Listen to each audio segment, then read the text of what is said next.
On April 30th, 2016, Zack Britton was called upon in the top of the 9th to hold down a tie game between the Orioles and the White Sox. He struck out the first two batters he faced that inning, then gave up a bunt single on a tough play that Britton himself was shaken up on. He had to leave with injury precaution, and his replacement, Vance Worley, gave up a walk and then a single, allowing Britton's inherited runner to score and charging an earned run to Zack. The Orioles ended up losing that game 8-7, with Britton being handed the loss. Not the introduction you expected, with him leaving with potential injury and taking the loss, but unknowingly, this is the event that kicked off the summer of Britton. After this game, he was about to embark on a stretch of excellence the league had never seen before, and will never see again. But before we venture further into his 2016 season, let's talk a little bit more about pre-unhittable Zack Britton. 2014 and 15 were his first two seasons where he found a high level of success at the major league level, as he went from a 4.95 ERA in 2013, which ranked 313th across the league, which put him in between Jobert Chamberlain and Brendan Workman, to a combined 1.77 ERA across both 2014 and 15.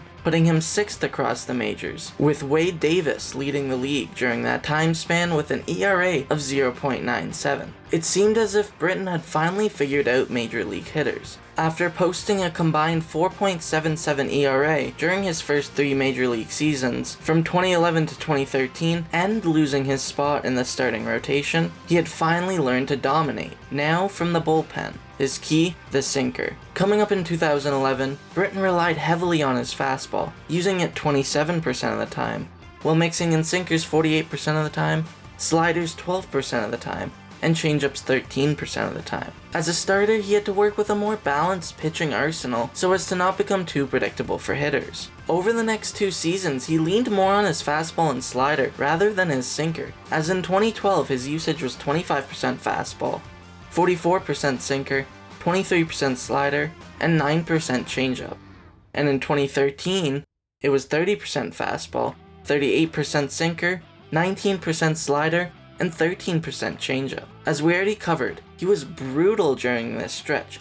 Britton had to change something about his pitching approach. So with his switch in 2014 to becoming a full-time bullpen arm, he completely revamped his focus. See, in his rookie season, his sinker was his best pitch by far, with his sinker being worth 11.2 runs above average versus league-wide sinkers, while his fastball was worth -15 runs above average. And with a switch to the bullpen, he practically abandoned his fastball, as he utilized his sinker heavily. This was incredibly evident on May 7th, 2016, when he entered a 5-2 ball game against the Athletics and picked up a save using that sinker. Once he started to use that revamped pitch more often, it was absolutely game over for batters. It wasn't just a light shift in pitch usage. He went from a 37.5% sinker usage in 2013 to an average of 91% usage over 2014 to 16. Britton also wasn't just throwing his sinker more, he was throwing it harder. As a starter earlier in his career, he couldn't just start cranking up his velocity because he had to be able to last 5, 6, or even 7 innings on the hill. But now, in a reliever and mostly a closer role, he was able to raise his sinker velocity with less stress on his arm. His sinker saw a spike from a 91.4 mph average sinker velocity in 2013 to a 95.1 mph average velocity in 2014, and in 2016, he reached his career peak in terms of sinker velocity at a rate of 96.2 mph. Again, these changes were very apparent in his game, as on May 29, 2016, he entered a save situation against the Cleveland Indians at the time, and after allowing runners on the corners to reach, and with the tying run at first, he struck out Jason Kipnis on a 96 mph sinker, then did the same to Francisco Lindor with what looks like almost an identical location. We are now almost finished May at this point, and the weirdest thing is happening. Britton has not given up an earned run since that April 30th game. With 11 innings pitched over 10 appearances, he's been able to keep the run slate clean. Let's jump to June and see if that continues on. After another 5 scoreless appearances, the Orioles were in Boston facing the Red Sox, who were at the time of the game tied with the Orioles for first in the AL East. With a 3-2 lead, they brought Britton into the game looking for him to get a 5-out save. Of course he did.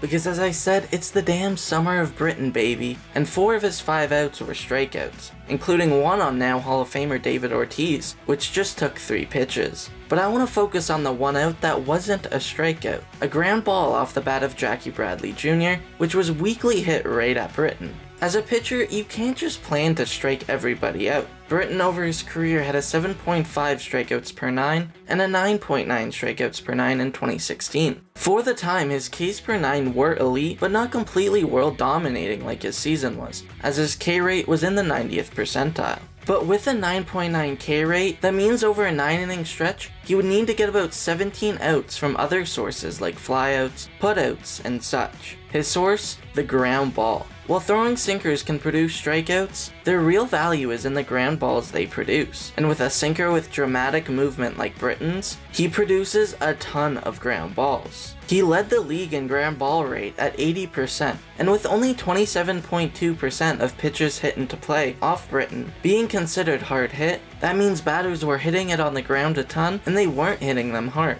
which creates a perfect storm to easily generate infield putouts. This is showcased beautifully against the Angels on July 9th, when he comes in looking for his save. A full 9 appearances after the Red Sox save, and he still hasn't given up an earned run, by the way. But back to July 9th. He got Johnny Giavotella to ground out to short,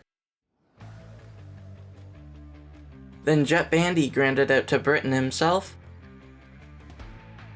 and he finished the Angels off by generating a groundout from Andrelton Simmons as he hit a squibbler to second. 3 batters, 3 groundouts, and only one of those you could even argue were hard hit. The strikeouts were not Britton's weapon, the ground balls were. And with that Angel save in the book for Britton, he's now gone 25.2 innings without allowing an earned run. That's almost 3 full games. Now, I want to introduce a very exclusive club. Its members are Mookie Betts, Steve Pearce, Jose Abreu, and Anthony Rendon. I'm gonna give you guys a second to guess what they all have in common. Okay, time's up. They've all gotten RBIs while charging an earned run to Zack Britton in the season of 2016. There's 4 of them. And spoiler alert, none of them had multiple RBIs. Abreu's was the weirdest out of the 4, as his hit was off Vance Worley, but Adam Eaton, who was Britton's responsibility, came around to score on the play. This clip was in our intro. Pierce had a pinch hit single to center that scored Evan Longoria. Anthony Rendon hit a towering double off of Britton that scored Bryce Harper. And that leaves Mr. Betts, who is sort of in a club of his own, as with a home run off a 3-2 pitch, he became the first player of 2016 to homer off of Zack Britton. That was in April, Britton's 4th appearance of the season. He then proceeded to pitch in 64 more games and log 61 more innings,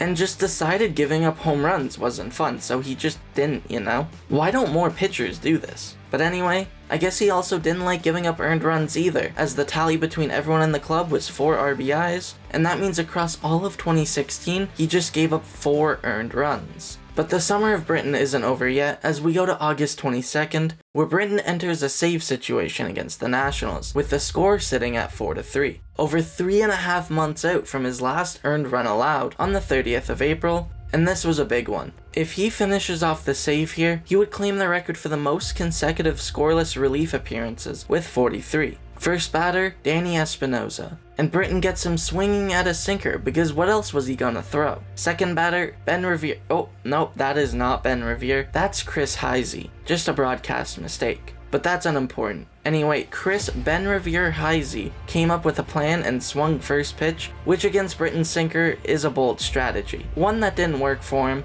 and now there's 2 down. Just one man stands between Britton and history. That man, Trey Turner, who at the time was playing in his sophomore season. And of course, in real dramatic fashion, the count ends up going full. But with a 3-2 sinker, Britton finishes off the Nationals and cements his name into the record books. I lied to y'all, he actually broke the record against San Francisco just 10 days prior, but this one was more dramatic. And it happened to be the last appearance of the streak as well, as that aforementioned RBI double by Anthony Rendon came just 2 days later on the 24th. The summer of Britton did not end there though, as he proceeded to throw another 15 scoreless innings over 14 relief appearances to cap off quite a historic year for himself. Final stat line, 67 innings pitched, 0.54 ERA, 47 saves, and an ERA plus of 803. ERA plus works by 100 being average, so that means he was 703% better than the average pitcher in 2016. Both his ERA and ERA plus were and still are the greatest of all time for pitchers with 50 plus innings since the Second World War. He quite literally had the greatest summer that a reliever could have, but it gets better.